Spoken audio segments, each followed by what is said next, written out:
Real people, real opinions, Real Talk Radio. The multi-award winning Niall Boylan Show. Ireland's classic hits.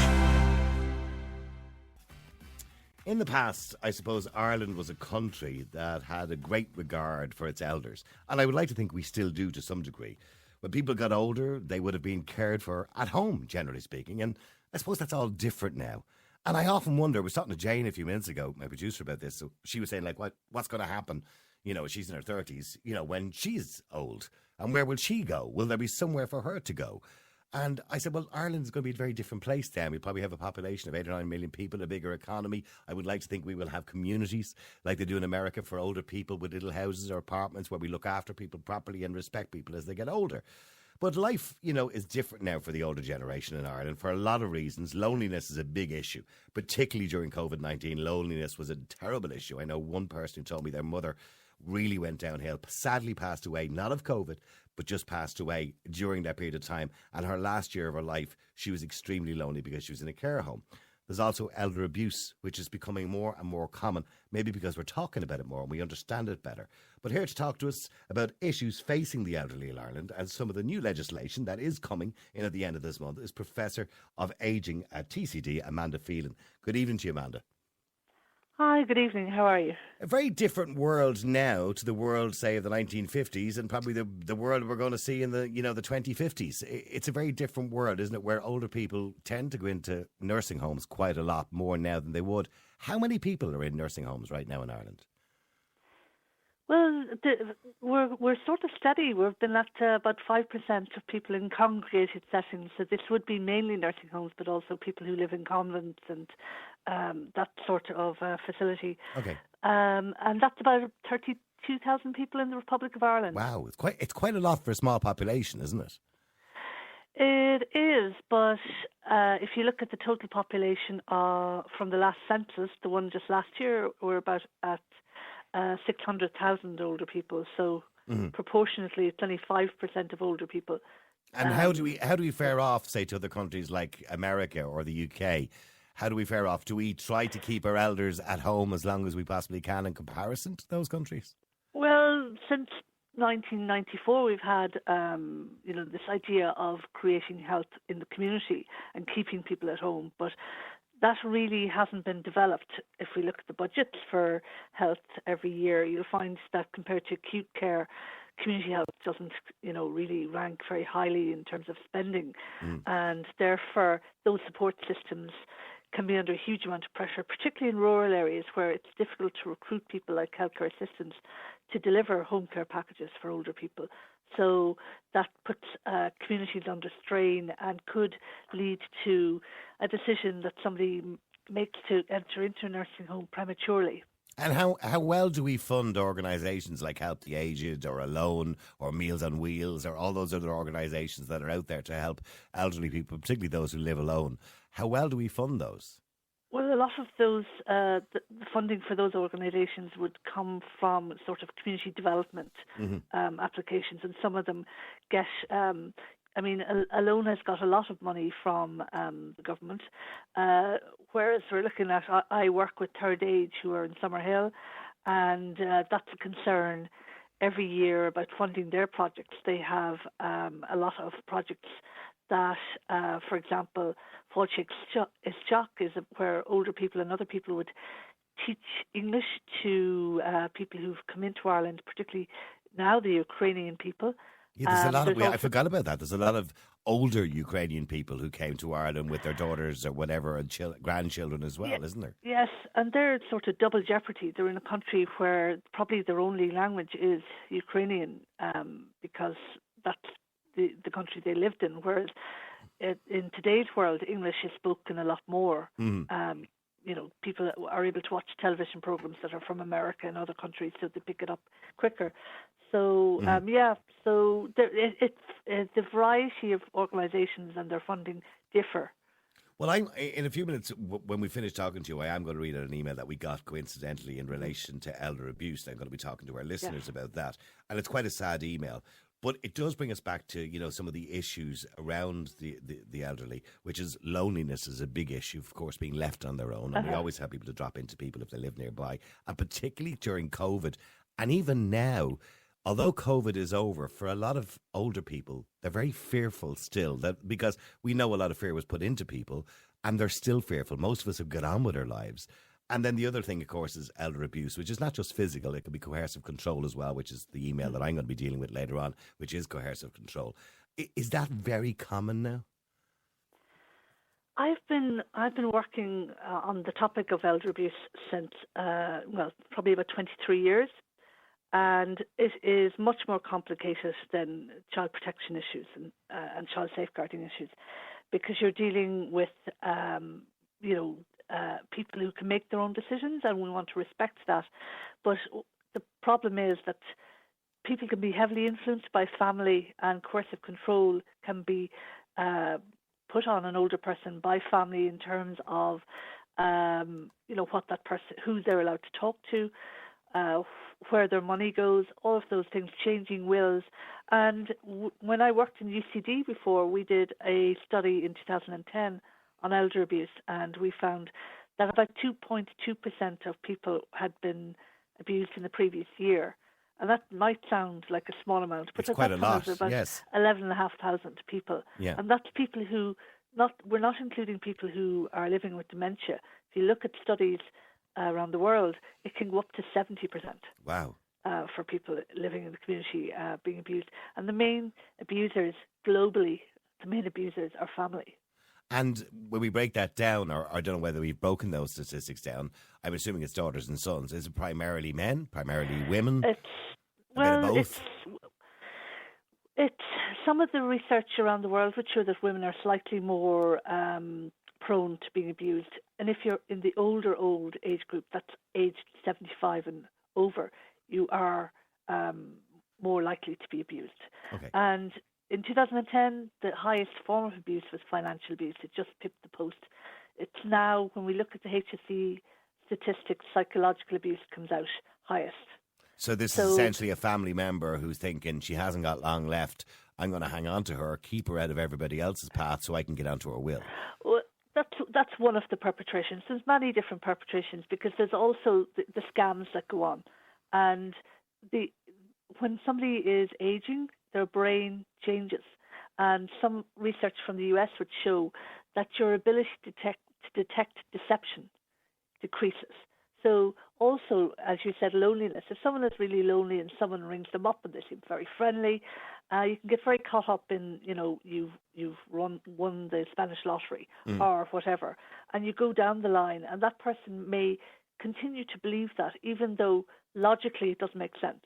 Yes, of course. So if you pay 150, we need 150 euros for the legal fees to transfer 60,000 to you.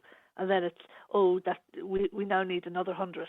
And you find that all adds up, and that person is scammed. And there's also the romance scams can happen to people. Of course, because they're lonely. Well. Yes, yeah. Yes, so all of those things prey on vulnerabilities that people might have. I was going to say the vulnerability, because it's almost, as we get older, when we kind of hit 70 or 80 years of age, our brain obviously starts to deteriorate. Everybody's does. It's just a fact of life. Although some people can stay very healthy in their mind till a very late age. But in saying that, we do tend to go back to our childhood decisions. In other words, our decisions are probably not as logical as they should be, because as we're getting older, we don't make those decisions as wisely as we used to. Well, I wouldn't say that's an overwhelming thing. I think there's a lot of older people that can make decisions. I suppose if you look at context, so we do know that decisions can be made on, say, the gender of the person. Mm-hmm. The decisions can be made on the context of, balancing, is what I'm suffering balanced with, you could have someone taking money from an older person and they're going to visit them every week, and there's nobody else going to visit them. So that if I don't give them the money, I won't have anyone visiting them. I get you. So I get you. There's a sort of balancing act. And how common is domestic violence amongst people over the age of, say, 70 or 80 years of age, where, a husband is, beating his wife, or vice versa? How common is that?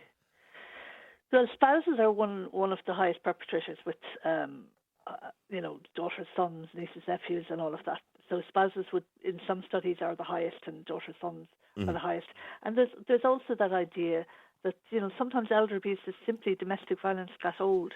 That someone, once they hit 65, it's called elder abuse, and when they're 64, it's called domestic violence. Oh, okay. So yeah, there can be years of that. Well, let's talk about this new legislation, of course. This is the Assisted Decision-Making Capacity Act, originally in 2015, but the bill has been amended now. So what help is this going to be, and what exactly does this piece of legislation do? So for many years, the legislation, some of your listeners may have heard of the term wards of court. And wards of court comes from an 1871 act called the Lunacy Regulation Act. And what that said really is that, if you don't have capacity, we'll appoint a ward of court. And what tended to happen is that person who was appointed to really substitute for you could make all your decisions without going back to you. And it was really anti-human rights. Mm-hmm. So there's been a lobby since, really, you can trace it back to about 2002, to change this and really focus on the rights of people. And now we have the Assisted Decision Making Act, which is fully signed in and will be enacted April the 26th. It will come into full force. And this means that even if somebody has dementia or if they have a learning disability, that if there is a decision to be made, we don't presume that they can't make that decision. There is an obligation to go back and give that person the information in an understandable format. And that could be, for example, using communication boards, technology, getting speech and language therapists involved, but breaking it down and making them understand the consequences also. So if someone wants to go home, do they understand they're alone at home? What happens if they fall? And if they demonstrate that understanding and they understand the consequences, which may be risky, then what the Assisted Decision-Making Capacity Act says, we support their decisions. So do we? Sorry for interrupting. Yeah, and I can see a bit of a downside, but maybe I'm wrong in saying this, and maybe I'm overthinking it a little bit. So if somebody doesn't have the capacity, if they have an intellectual disability, or they possibly have dementia, or certainly the onslaught of dementia, and they're making a bad decision, but does this act allow them to make that bad decision then? A bad decision that might not be beneficial to them? The person, you go, and it's called a functional approach. So the idea is that they're given the information, they're able to weigh that information up, they're able to communicate it back to you, and they're able to basically understand the consequences of that decision. So we all make risky decisions every day, and one decision might be that you cross the road when there isn't a green man, and nobody bats an eyelid. So what this act is saying is that people are entitled to make risky decisions within reason. For example, you can't decide to walk across a really busy road, but that if they demonstrate the understanding of that, our job is to reduce the risk that's there. So and when you say they demonstrate it, who do they demonstrate that to, and who decides that's been demonstrated? And let me give you an example. Let's say somebody who has an intellectual disability and they're 65, 70 years of age, and somebody who's their carer thinks, I'm going to convince them to sign their will over to me. And the person says, oh yeah, that's a good idea because they look after me all the time. Forget about my family and my sons and daughters. This person looks after me every week and I want to change my will. And we think it's a bad decision because we think maybe the care worker is a bit of a con person.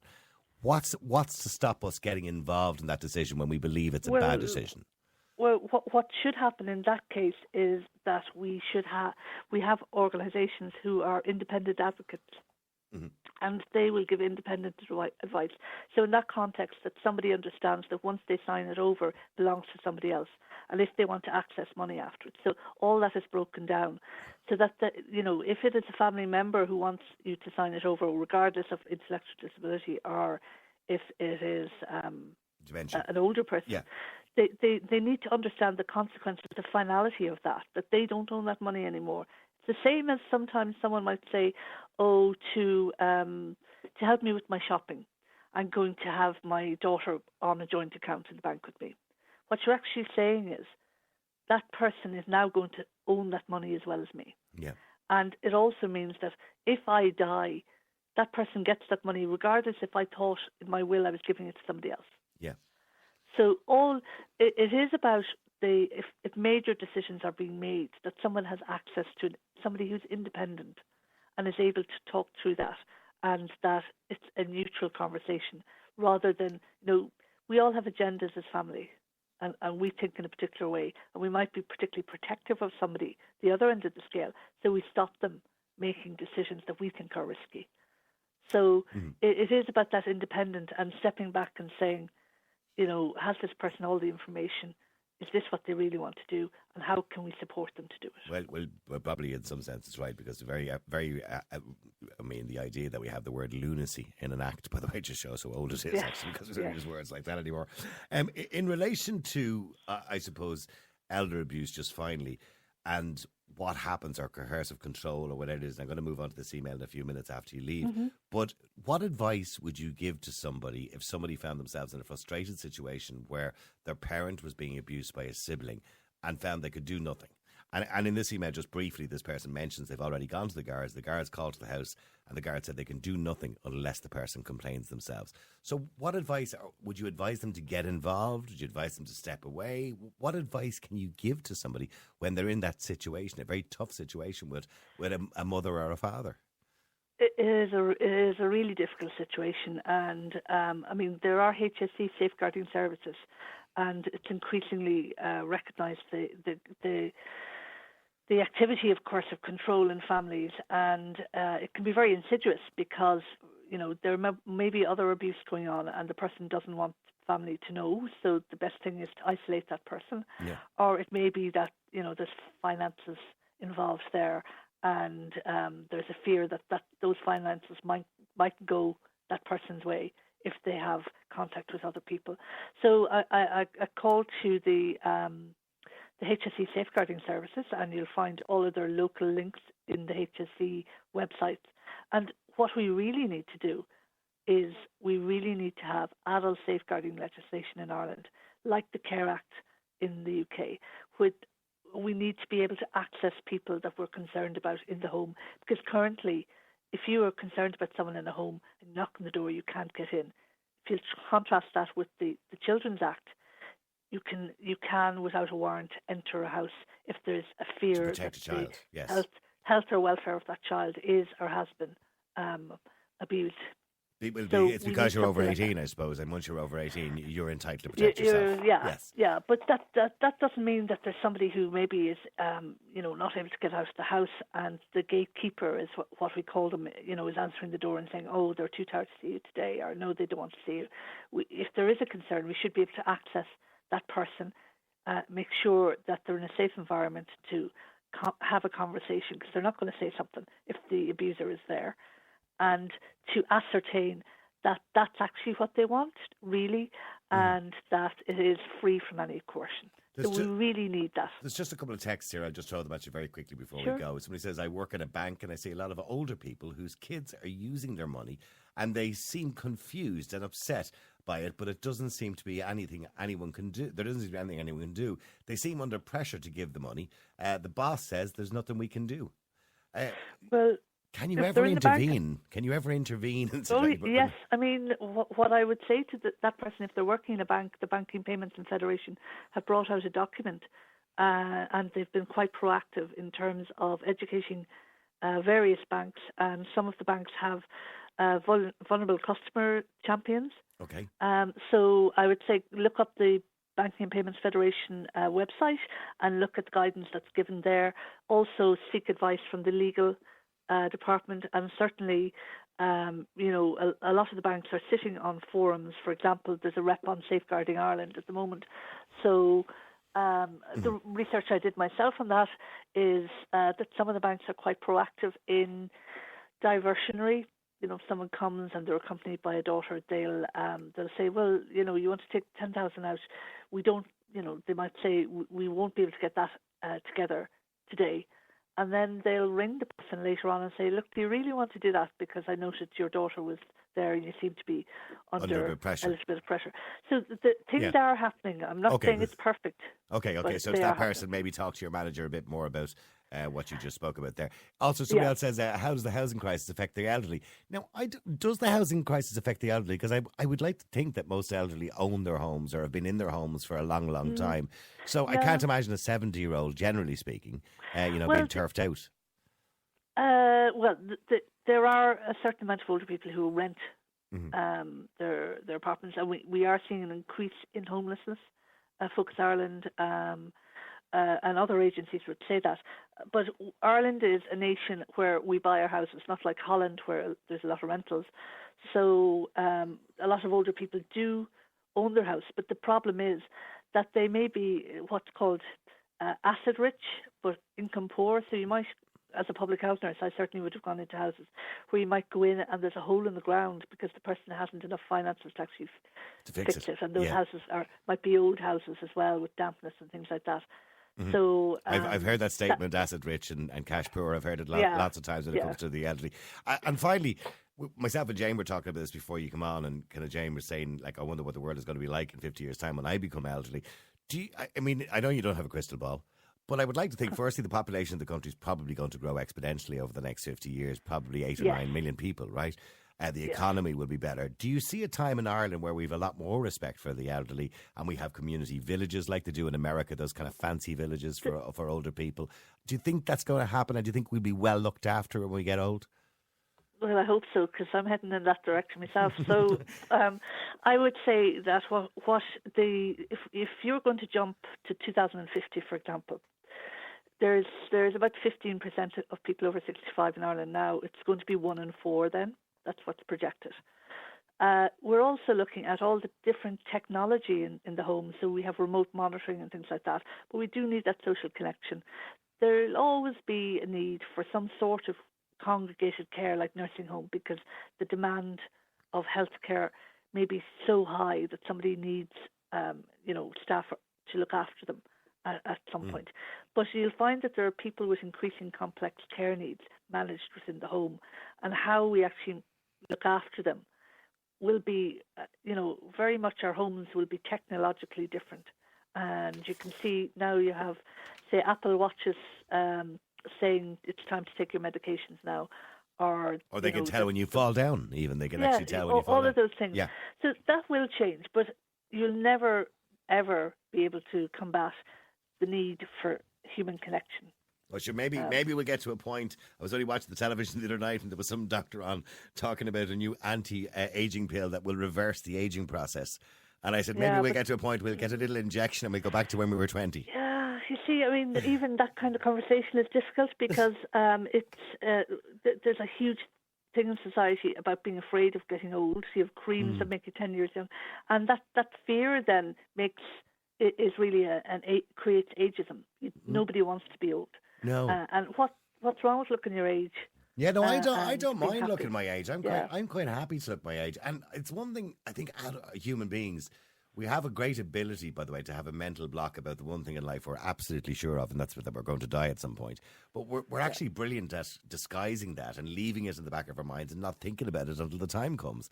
So I think for most of us, we're quite happy to grow old gracefully, although there are some out there who want to extend their lives a lot longer than they possibly should. Yeah. I did interview a 108-year-old woman going back recently, and I said to her, I'm looking forward to talking to you on your next birthday, and she said, I hope not.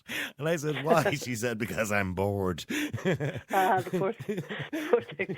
But no, I mean, I would just say to your listeners, the main thing is to put a power of attorney in now, advance care directives, and make your will, so that you have all of those in place. Because if you do come to a space in your life where your decision making is impacted, those will kick in. All right, and you can say what you want rather than somebody else trying to interpret what you want. Amanda, it was lovely talking to you. Thanks very much indeed. Okay, it was very informative. Very much. Thank you very much indeed. Okay, there you go, take Amanda care. Phelan, who is a professor of ageing at TCD.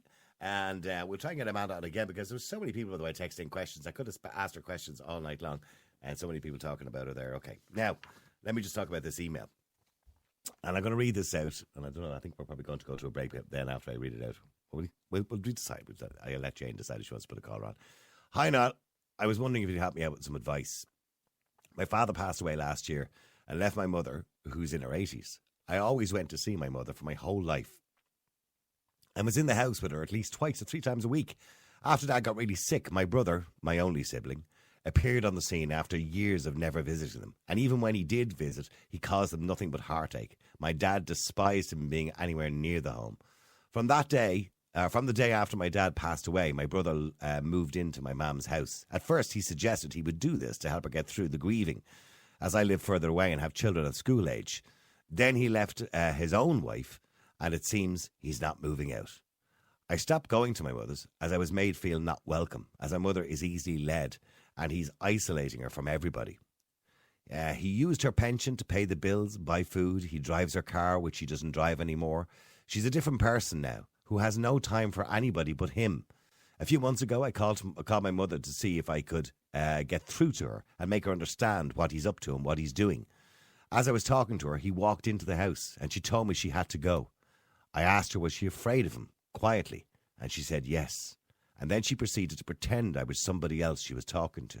She then thought she had hung up the phone, but she left it in her pocket or maybe in her hand. I heard him shouting at her, asking, who are you talking to? I hope you weren't talking about me. He went on to say, I hope you weren't talking to that bitch of a sister and her you-know-what of a husband, because I told you you're not allowed to talk to them. She pleaded with him to stop shouting at her and denied she was talking to me. He threatened to leave her if he found out she was talking to me. At one stage, he was screaming at this poor old frail 80-year-old woman, and she pleaded with him to stop, and at one point said, please don't hit me. I was broken-hearted listening. I called the Garda and reported it, and they called to the house the next day to talk to her, but she denied everything and said he was a good lad and had done nothing wrong. The Garda contacted me and said there was nothing they could do unless she makes a complaint. I called to my mother's house and pleaded with her to leave and come home with me, and she really wanted to. I know she did. But he was there and kept saying, you can't leave me here on my own, Mammy. And she just wouldn't go. And it ended up in a row, and she asked us to leave. My mother is acid rich. There you go, there's that line. And he knows this. And it's very obvious what he's doing to her. She is so small and frail and old. Please, I need advice. What can I do? Sharon. Wow. What do you do in that situation? I'm reading the email. Now, I know there's two sides to every story, and people are going to say, well, no, you don't know the history there. Blah, blah, blah, blah. I know all of that. But in saying that, when you listen to that story, it's very atypical, isn't it, of what can happen in those situations. And to me, reading between the lines, I can see that he's an individual who's taken advantage of a situation where he was probably going to leave his wife anyway, where he now has somewhere to live, someone to feed off, someone to leech off, and with one goal and one goal only in mind, that she's asset rich, and he'll be left everything. And what he's doing is very typical of what Amanda talked about. He's isolating her from other people, so nobody else can influence her decisions, because she's old. And older people depend on people, as Amanda mentioned as well. Hence the reason why, when he threatened her, he told her he'd leave her if she talked to anybody else. And that was enough to put the fear in her to obey his every command. So what do you do? Maybe you've been in that situation. If you are, I'd like you to come on the air. We will change your name, obviously, if you're coming on the air. But let us know, what do you think you should do in that situation? Ireland's Classic Hits Radio. I'm looking at some of the texts coming in at the moment. Martin says, I know you're not covering the Biden circus, but question, why is Hunter Biden in Ireland? Martin, you've answered it yourself, but I think he's over here to get himself a new laptop. That's what it is. I'm looking at some of their texts. Niall, I think it's very common, a lot more common than you'd think, this elder abuse. You almost seemed surprised by that email. I wasn't surprised by the email. I actually wasn't. And I think it is very common. And I don't know whether he physically hit her. Now, she did say that she pleaded with him to stop, and at one point said, please don't hit me. She didn't actually say he hit her, but at one point said, please don't hit me, she said. But in saying that, that doesn't mean that he did hit her. But either way, coercive control is equally as bad as physical abuse, particularly when it comes to a person who's quite vulnerable. Let me go to Fiona. Fiona, you're on Ireland's Classic Hits Radio. How you doing, Fiona? You. How are you keeping today? I'm watching the Real Madrid-Chelsea match, and it's not good for. I'm a Chelsea fan, so. Oh, right, okay. I know nothing. I know nothing about football. Nothing about football. Well, maybe there's the odd Chelsea fan out there, so it's 2-0 to Real Madrid at the moment. Oh, that's not good. No. Well, you worked in a nursing home yourself. I did years ago, years ago, and it was. I'm not saying it because I worked there, but it was home from home for the elderly people, and every one of them people were treated like the staff treated them like their parents or their grandparents. You know, it was a homely atmosphere, and like I know some nursing homes may get a bit of stick or whatever, but as I said, I had a good experience anyway. And when you say when the daughters and sons came to visit them, I'm assuming they did come to visit them on a regular basis. How did they treat them, generally speaking? Because somebody said this to me before that she worked in a nursing home, and she felt that the daughters and sons almost treated them like an inconvenience. She said, "I'll give you an example." She said one Christmas the daughter came to the reception and left 2 presents in for her mother and said, "Here, I'm just leaving them here, but don't tell her I was here. I haven't got all day." You know what I mean? And so almost like they're an inconvenience. Did you experience that? No, definitely not. No, quite the opposite. The families were, they come in set dates, during the week, and bring them out, some of them for a coffee or, for a date or whatever. I just couldn't. And did you witness? As I said, I couldn't. Did you witness that? I mean, you don't have to tell me where you worked, but did you witness any abuse at all while you were there? No, I didn't. That's good. And well, that's good. Yeah, I suppose I'm on the side for the good nursing homes out there, and as I said, there was people in the nursing home that had no one to visit them, and the staff would go on their lunch break. I would go on my lunch break and sit with them for a while and bring them in a few jelly babies or jelly sweets, and the staff did that for the few that hadn't any families, So yeah. And I don't know whether you heard the email I read out just before the break there. I did, yeah. It's heartbreaking. What advice would you give to that woman? The advice I'd give her is to get them devices you can get, a hidden camera and a recorder on it. Yeah. Put it safe in the home somewhere. Well, see, from what I gather, she said she heard them on the phone arguing, blah blah blah blah, right? Yeah. And she went to the guards and reported it. I'm assuming the guards believed her, but the guards said there's nothing they can do unless she makes a complaint. But if she has proof, if the daughter has proof, by record, I think there's a camera and a recorder you can get. If she has proof, and bring it to the guards then and say, well, look. What more do you need? I have evidence there. As I said, it's heartbreaking. It really is. It's an awful story, but it does go on. Yeah. And as I said, there's families that to go through that, and then there's carers that come in. There's good carers and some especially carers that would be going into. Yeah. Vulnerable people with dementia or, of course, very vulnerable. But as I said, like, you can flip that around and say probably a minority, but I would advise her to kind of, get some kind of evidence, some kind of proof, because the poor mother is trapped. She's really all right, well, trapped, listen, Fiona, thank you very much. You get back to the match there, and I hope Chelsea score a couple of goals. All right. Thank you very much, Brian. I'm a big fan of your show, and your team are wonderful. Thanks very much indeed, Fiona. Let me go to Anthony. Anthony on Ireland's Classic Hits Radio. How you doing, Anthony? Hi, Niall. How are you? Good. Anthony, I think this is a lot more common than we might imagine, which is coercive control or abuse of an elderly person or, obviously trying to get their money and trying to get your name onto their will. I think it's quite common, isn't it? Yeah, and one thing, the first thing that ran into my mind when your researcher rang me, I was just saying, when you get baptized, when you get christened, you have to have 2 sponsors, 2 godparents.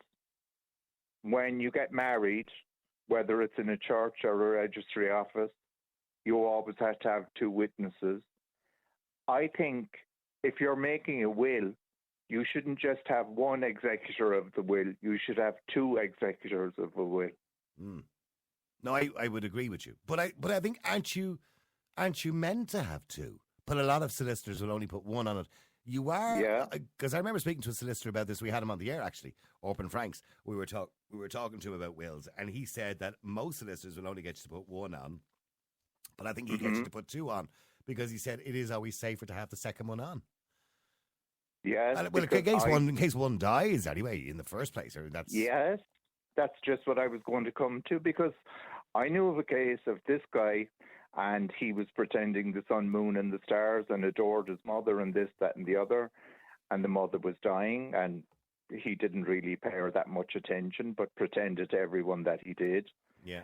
But the executress of her will was about the same age as herself, and he managed to plough mouse his way around her as well, and he kind of got around everything and got the rest of the family cut out and shut out, So and that's what they do. They isolate got everybody almost else. everything. Yeah.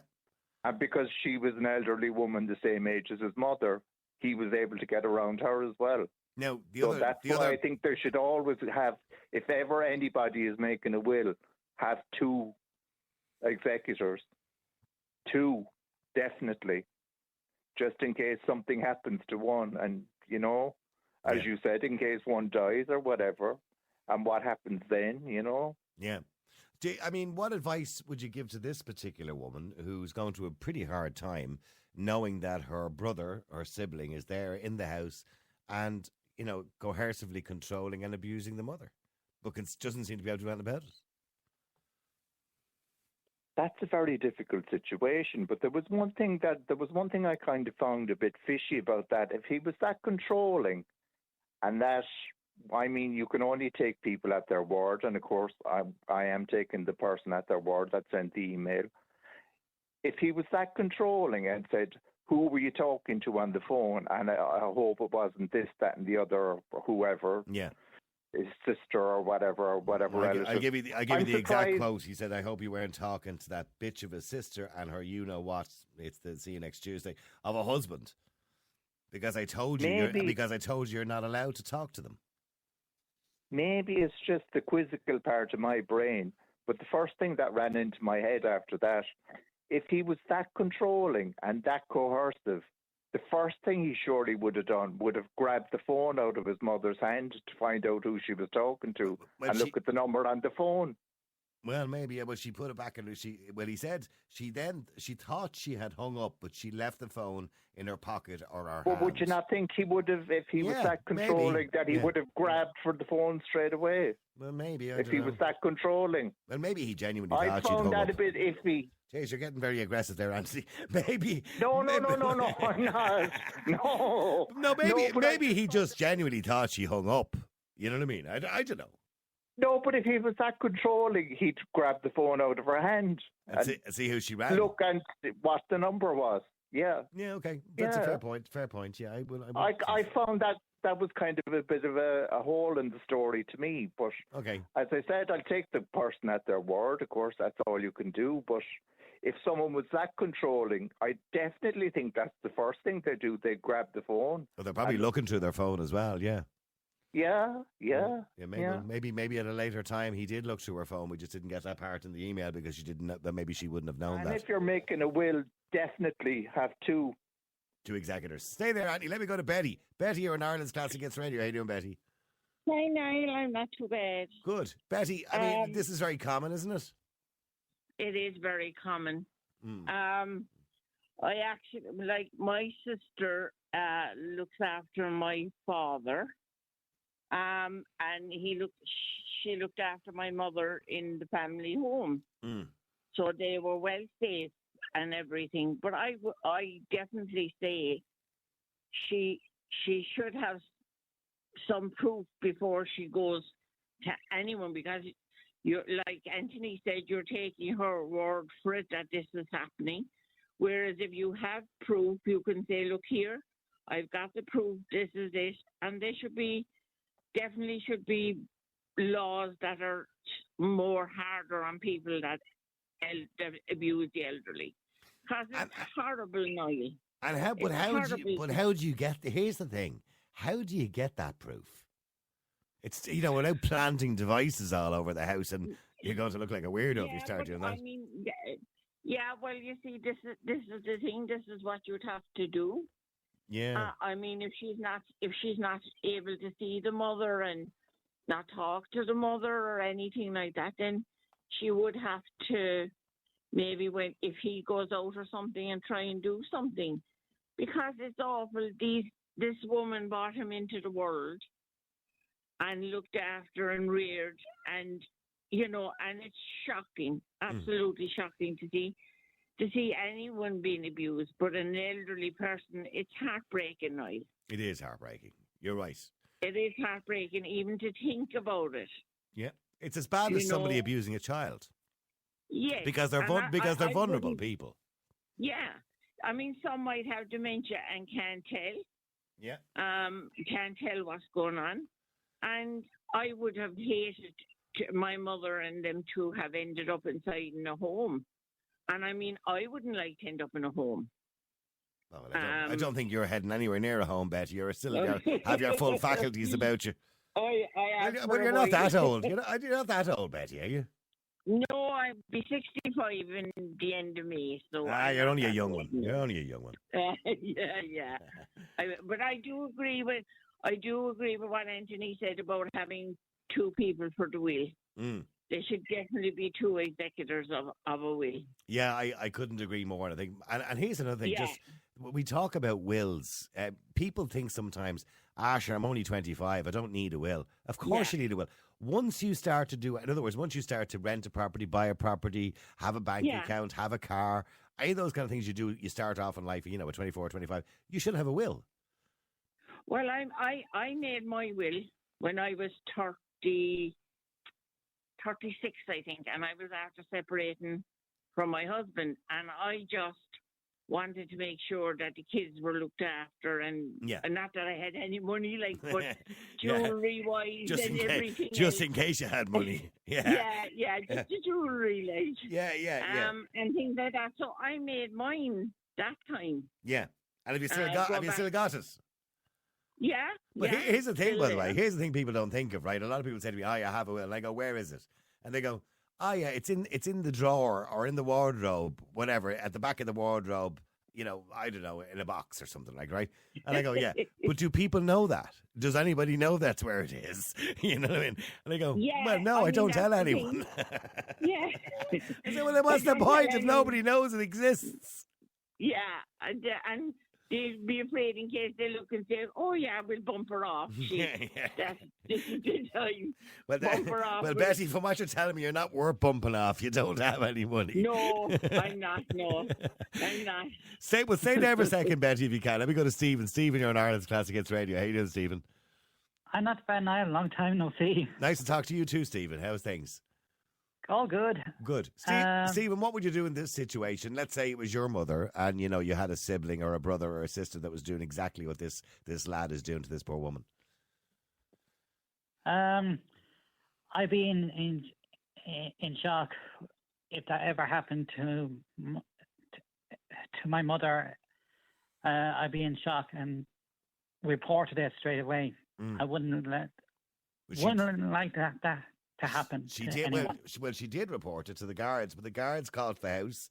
And when the guards asked her what was going on, she said, "Nothing. He's a great lad. No, he wouldn't touch me." So basically, the guards just said to her, "Listen, there's nothing we can do unless she tells the truth and makes a complaint." Well, she should tell the truth. And she's probably afraid to. Yeah, she'd probably be a bit nervous that someone might.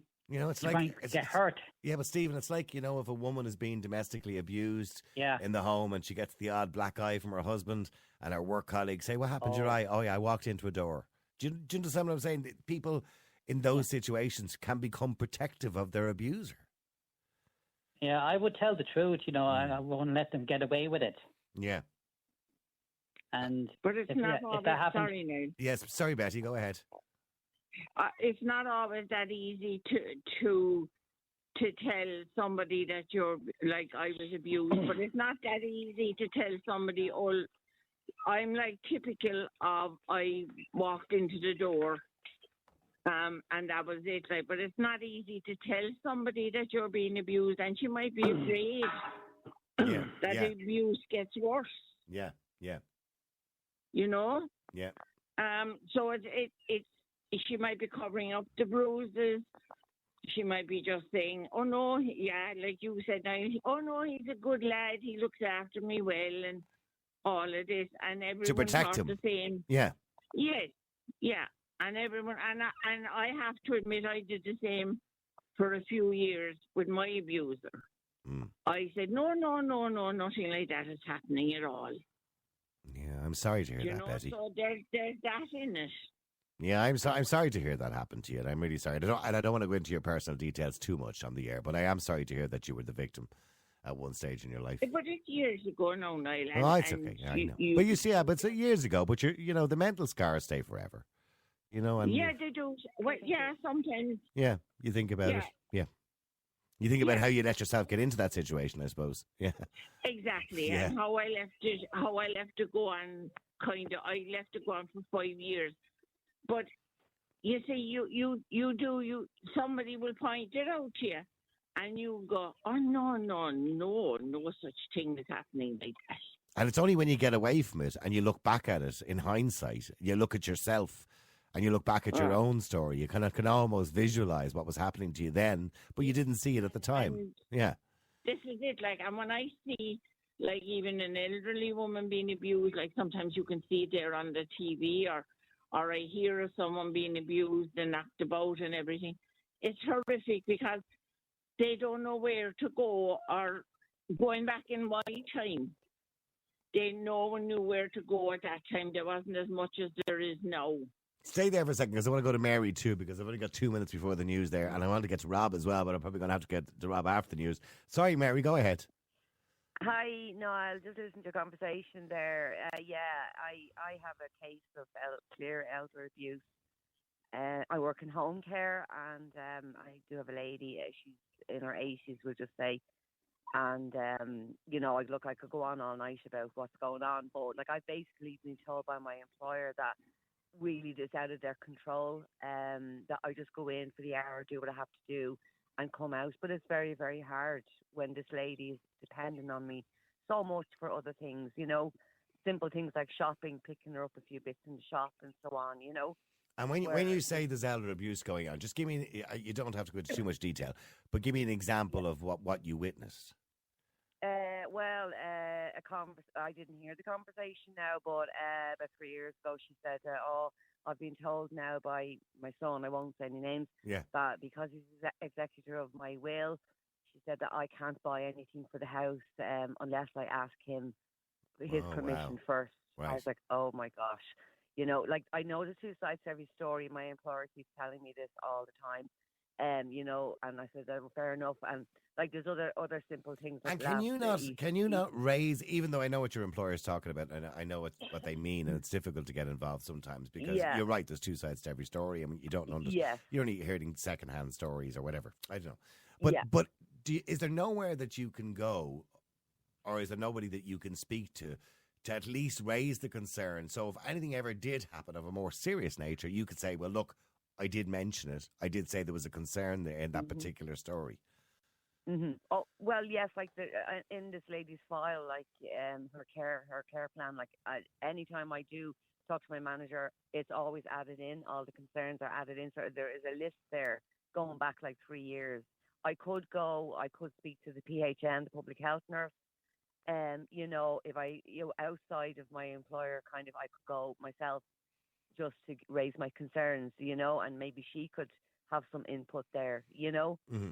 But funny, as time has gone on, there's been more carers introduced into this lady's her ADLs, and they have also we've all noticed that I was the primary carer, other carers come in, and it's I've noticed that now we're all saying you're all noticing the same thing. It's written in the journal every day. We have to document everything, and it's the same thing. It's coercive control.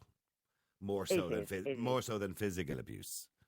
Oh, absolutely. Psychological, financial, you name it, anxiety. So sad, isn't it, that people would take advantage of their own mother or father or whatever, it really is so sad. Absolutely. And the very hard part about it now, I know you're short for time, there is, as a carer, you go in, I in my mind, I treat all of my clients like I want my parents to be treated. Yeah. And hopefully someday when I get to that age that I would be treated the same way. Yeah. That's they what I'm saying. mean You would so treat them as much to me. you would like someone to treat you. Absolutely. Absolutely. Yeah. Well, look. I'm So, sure you're doing a wonderful job, Mary. There's so many people like you around the country who are looking after elderly we love people, it. and Love it. you know, but it's Yeah, but it's a vocation, not a job that everybody could do, but it's a vocation. I could write a book, Niall. But in relation to the email that we mentioned earlier on, what do you think she should do in this situation? Hi, Niall. How are you? Good. Listen, that's very, very strange situation, and it's very dangerous situation for the mother, and it's very difficult for the family. You know, like I said, and like you mentioned in the text message, you know, the mother is more important. So what I be advising, you know, like that's me, you know. Take a mother from this house. I know this is probably mother house, but anyway, take mother from the house or move in, you know, control the situation for the short time. I think she did. Yeah, but in the email, she mentioned that she went down. Where is it? She went down. She said she went down to the house and she asked, here's. I called to my mother's house. This is after she heard him abusing her and pleaded with her to leave and come home with me. And she really wanted to. But he kept saying, you can't leave me on my own, Mammy. And she just wouldn't go. It ended up in a row and she asked me to leave. So she's tried. It looks like she's tried everything. Yeah, I understand. No, she tried, but, you know, like you have to keep going, try, do everything. You know, you see, mother is vulnerable. You know, she's sorry, and I said she's, you know, like, sorry, don't get me wrong. You know, she's put depression in the head and the brainwash, you know, the older people, and especially older people. This is very dangerous situation for her and a very stressful situation. And I be said to, if I be brother, I be said, listen, you have to get out, you know, and I be push on him, and then we're gonna look after the mother in a different way, because you can continue like this, you know, like. No, you can't. And somebody's you know, going to end up in a grave. Yeah. No, listen. If it comes to the money, and especially when somebody is older, there's always problem, you know, who gonna get something, who gonna inherit this or this, you know. So you know, you have to be very, very careful with the situation like this, in my opinion, you know. And but you see, mother is mother, you know. Doesn't matter what kind of money, what house or whatever, you know. Like it's a very sad situation, you know, because I will never do something like this, you know, to my mother or. You know, I think most people wouldn't, but unfortunately, when there's money involved, or particularly a large asset like a house, people will do strange things for money. Listen, Rob, thank you very much indeed, and I appreciate you coming on. Now, real people, real opinions, Real Talk Radio, the multi-award winning Niall Boylan Show.